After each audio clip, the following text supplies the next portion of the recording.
Para você, fã de esportes que está chegando com a gente neste dia de eliminação brasileira na Copa do Mundo de 2018. Pois é, o Brasil foi eliminado pela geração belga. E a gente tanto alertou aqui, né? 2-1, geração belga vai para a próxima fase pegar a França e o Brasil volta para casa. Todos os detalhes dessa derrota brasileira, todas as análises dos personagens que fizeram parte dessa eliminação do Brasil na Copa do Mundo, tudo isso a partir de agora, Linha de Passe.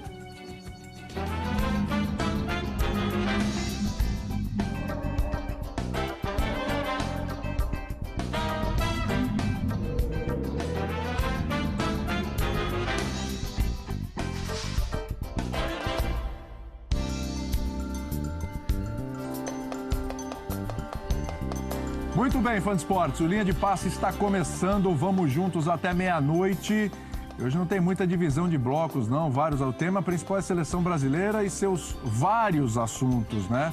Afinal de contas, temos muito que falar sobre o treinador, sobre as opções que fez, sobre aqueles que não convocou, e aí não somos engenheiros de obra pronta, não. Já vínhamos falando sobre várias circunstâncias aqui envolvendo algumas opções da seleção brasileira que passaram por seu treinador. Lógico, também alguns jogadores que estavam lesionados, não estavam bem, que houve insistência, e a gente vai passar por isso. Vamos falar de Neymar, de Gabriel Jesus, da atuação de Paulinho, de William. Enfim, prepare-se muito para a gente comentar desse Linha de Passe, também com perspectivas para o futuro da seleção brasileira, sobre a sequência do técnico Tite, que não quis falar sobre isso na coletiva, né? Diz que é muito cedo para pensar nessa questão de sequência, mas já havia sido contactado pela CBF, mesmo durante a Copa do Mundo, para que renovasse o seu contrato. A hashtag é Linha Dia 23. Fale tudo o que você quiser sentir e pensar sobre a seleção brasileira na hashtag Linha Dia 23, tá bom? O programa de hoje tem as participações do Mauro César Pereira, do Chico Sá, Arnaldo Ribeiro e Jean Oddi, certo? E a sua participação além da hashtag com as nossas enquetes. Eu vou direto e reto para a primeira enquete, que é uma avaliação do que foi o futebol do Brasil nessa Copa de 2018, nos seus 5 jogos, aquele empate com a Suíça, depois 3 vitórias por 2-0, que garantiram classificação às oitavas, depois classificação às quartas, e agora essa derrota por 2-1 aí para a seleção belga. O futebol do Brasil na Copa de 2018, para você, foi o quê? Foi bom?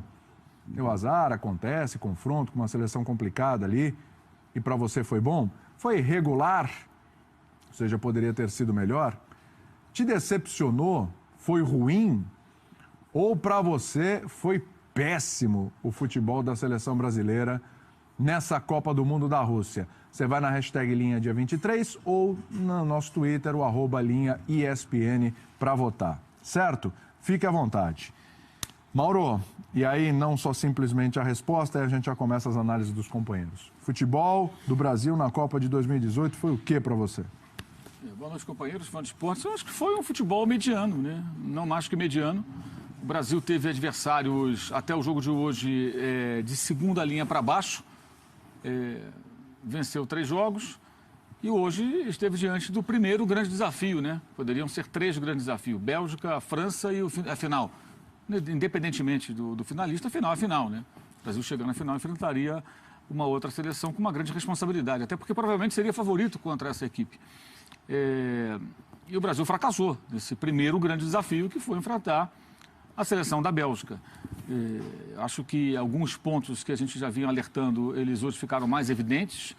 O Tite, acho que ele paga um preço e tem aí uma lição importante que pode ser aprendida por ele. Acho que a lição não é dada por mim, por você, por nós aqui, mas é pelo futebol, é pela Copa do Mundo, é pelas circunstâncias. Lição de vida ali, né, no trabalho dele. Que é, primeiro, entender a diferença de jogador de clube, de jogador de seleção e Copa do Mundo, né? Essa acho que é a primeira delas.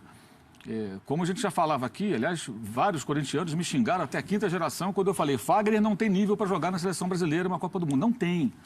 Não tem. Sabe o garoto da pelada? Aquele garoto da pelada na rua, da escola, que é o melhor? Sim. Aí fala: pô, esse moleque vai ser jogador. Aí ele vai na peneira no clube, nem pega na bola, ou pega pouco na bola. É mais ou menos isso. Bom para o Corinthians, seria para o Grêmio, para o Flamengo, para o Palmeiras. Aqui no nível do nosso futebol, o Fagner é um bom lateral. Não é um jogador ruim. Mas numa Copa do Mundo, aí vai marcar o Hazard. E o Hazard nem jogou em cima dele como poderia ter jogado. Se jogasse o tempo todo espetado em cima dele, o tormento seria maior. Jogou muito, hein? Paulinho. Paulinho, segunda Copa do Mundo, intocável. Por que intocável? Qual era a opção, Paulinho? Fred, aí eu leio agora no UOL depois do jogo, Fred está machucado e não colocaram porque tiveram insegurança de colocar. Então por que não cortaram? Se machucou nos treinos na Inglaterra antes de viajar para a rua, por que não cortaram? Por que não foram buscar outro jogador? Por que o Fred machucado vai para a Copa, o Renato Augusto machucado se recuperou durante a Copa, o Fagner machucado e o Arthur não teve nenhuma chance praticamente, o Luan não encaixava. Jogadores Lego, né? Não encaixa, não serve. Não, pelo amor de Deus, gente. Eu acho que o Tite acabou acreditando muito naquela conversa, aquela retórica, essa história toda um misto de um tatiquês com uma autoajuda, e foi carregando isso com ele. E achou que os jogadores com os quais ele pôde contar no Corinthians poderia contar na seleção, mas é um outro nível de enfrentamento quando você chega nessas fases de Copa do Mundo, né? Eu tenho dito aqui, eu acho que os grandes times de futebol são os dos clubes europeus mais ricos, que montam seleções transnacionais. Mas na Copa do Mundo, quando vai chegando, a peneira vai ficando mais fina, você vai encontrar seleções que contam com alguns jogadores muito acima da média. Hoje foi o caso. Teve gente fazendo votação de Brasil e Bélgica, quem é melhor, escalando Paulinho, escalando William, reservas nos seus times, não colocando De Bruyne, não colocando Hazard. Tudo bem, tem gosto para tudo. Você em casa contrataria quem, se pudesse? O cara chega e fala, pro seu time, ó, dobradinha aqui, os dois belgas, antes do jogo mesmo, dois belgas, De Bruyne e Hazard, ou você quer Paulinho e William? Não brinca. Nem bêbado o cara vai escolher os dois brasileiros. Pode estar mamado, o cara fala, não, me dá os dois aqui. É só acompanhar um pouquinho de futebol, gente. A diferença é muito grande. E hoje, acho que isso acabou acontecendo. Claro que o Brasil, no segundo tempo, pressionou, criou situações. Óbvio, você perde por 2-0, você vai encurralar seu adversário vai recuar e vai esperar. Porque tem uma vantagem muito grande. A Bélgica, óbvio que respeitou o Brasil, ela sabia que se não se fechasse, ela poderia ficar exposta e cometeu muitos erros defensivos. Logo no começo do jogo, deu chances ao Brasil. A Bélgica tinha problemas na defesa, apesar de ter sido bem modificada pelo técnico Roberto Martins. Aliás, mais ou menos na linha do que a gente falou aqui, depois do jogo do Japão. Isso. Ele jogou com linha de 4, em alguns momentos virava 3 zagueiros. Quando o time tinha a bola, o Vertonghen virava zagueiro pela esquerda, com o Kompany e Alderweireld. E aí o Munier descia e o Chadli, que era um dos meias, com Fellaini e Witsel, abria pelo lado esquerdo e virava um 3-5-2, uma coisa assim, né? Mas, em geral, 3-4-3 basicamente. Mas, em geral, o time jogava quando se defendia com 4 ali na defesa, com 3 caras marcando no meio campo. E o De Bruyne solto, né? O De Bruyne vinha jogando como segundo volante quase ali perto do Witsel. Com a entrada do Fellaini e do Chadli, ele passou a jogar solto, como joga no City. Sim. Muitas vezes joga pela direita. A jogada que ele fez no gol, ele cansa de fazer gols assim na Inglaterra. A gente vê tantos aqui, a gente transmite o campeonato inglês. E uma jogada característica dele. Hoje, eu acho que o Martins corrigiu alguns erros de outros jogos e melhorou a equipe. Ainda assim, a Bélgica deu chance ao Brasil. E por que o Brasil não aproveitou? Porque não teve capacidade. Porque o Brasil não conseguiu aproveitar, porque o Brasil não teve competência. Paulinho não conseguiu acertar quando teve uma chance. O Gabriel Jesus teve 2 oportunidades, aos 14 e aos 35, não aproveitou. Uma com o pé, outra com a cabeça. O Neymar não conseguiu aproveitar, o Felipe Coutinho não jogou bem.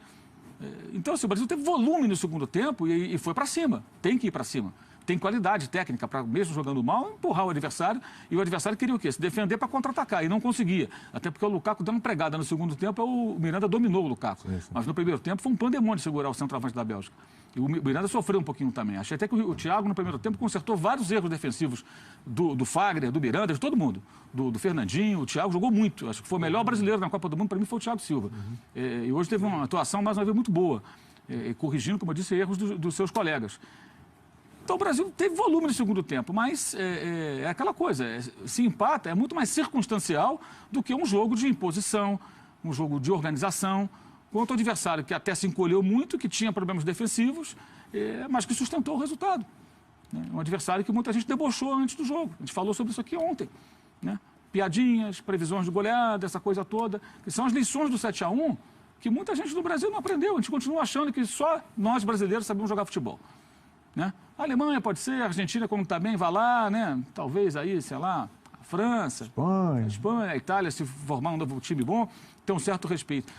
Não, mas os outros não jogam nada, tudo. Eu achei que foi uma situação parecida, também como a gente discutia ontem, com o jogo de 2010 da Holanda. A Holanda venceu todos os jogos até enfrentar o Brasil, aí virou aquele jogo 2-1. Hoje não foi virada, mas acho que a Bélgica ela foi vista mais ou menos como a Holanda há 8 anos. Uma seleção que ninguém está ligando muito, ganhou, mas os adversários não são fortes. e mostrou que tem jogadores com qualidade, como a Holanda tinha naquela ocasião, tanto que foi a final, e quase ganhou aquela final contra a Espanha, como a Bélgica tem time, eu acho que para chegar até a final. Não sei se a gente vai tirar lições, a gente que eu digo o futebol brasileiro, disso tudo, porque eu tenho observado que a repercussão da derrota, como disse outro dia aqui, sabiamente Eduardo Tironi, é a cobertura mais dócil, talvez, da história da seleção brasileira numa Copa do Mundo. Os passadores de pano estão lustrando a derrota com muita energia. Não é aquele produto que faz para brilhar? Caol? Sabe? Não, sim, acho sim. que você passa no negócio de... Né? Um troféu. Caol. É um caô. Passa ali para brilhar. Estão passando ali para tentar brilhar, tentar encontrar virtudes no fracasso. A seleção brasileira é time grande. Time grande, quando perde, tem cobrança. Quando perde um jogo importante, eliminado, tem cobrança. Sim, e a cobrança é fundamental para você fazer as reflexões e você corrigir rotas. Se você fica passando pano, amigo, você vai se acostumar com a derrota e vai continuar sendo eliminado por times europeus. É a quarta vez seguida. Então, assim, não foi nada surpreendente, mas nada não poderia ser mais, digamos assim, natural essa eliminação numa Copa do Mundo, onde grande parte dos brasileiros acreditou, pelo menos na imprensa, que o centroavante que não faz gol é bom porque ele limpa o vidro pros outros, do aquário para os outros peixinhos brilharem, como disse o Cuca outro dia, né? E muita gente concordando com isso.